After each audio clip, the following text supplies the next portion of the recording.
A new lawsuit alleges members of the disgraced and now dismantled gun trace task force were responsible for the death of a Baltimore City man. The 86-year-old died after a car crash in Howard Park 8 years ago. The driver who hit his car was on the run from officers. WJC is live at City Police Headquarters. Kimberly Eaton with why the family of the man is now asking for $25 million in a federal lawsuit. Kimberly. Well, Vic, they blame BPD and specifically 3 officers with ties to the gun trace task force, including its longtime leader, Sergeant Wayne Jenkins. The lawsuit says the officers ignored their dying father, instead rushing to plant drugs in a car they'd been chasing.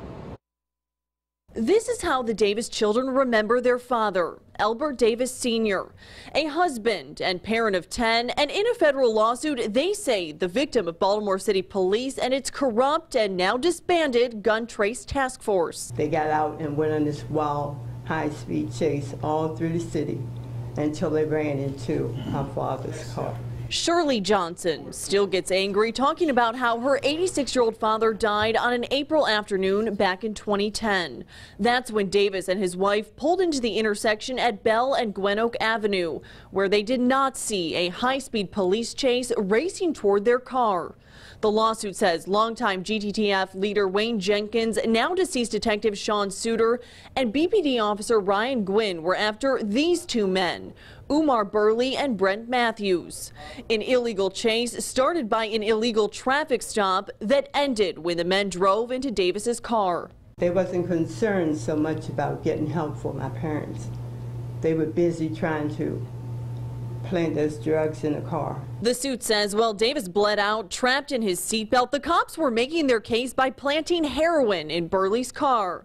Burley later did prison time for the drugs and for vehicular manslaughter.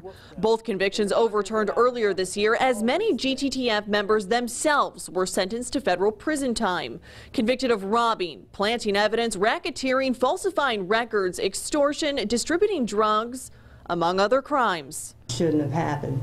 And my father would be here today if it wasn't for their actions on that day. The lawsuit asks for $25 million, naming and also blaming BPD for what it calls a long-standing practice of illegal misconduct. The higher-ups turned a blind eye because they wanted to get guns and drugs off the street. And the 2 men who were in the car that hit Davis back in 2010 have also filed a lawsuit against the city, asking for $40 million in damages.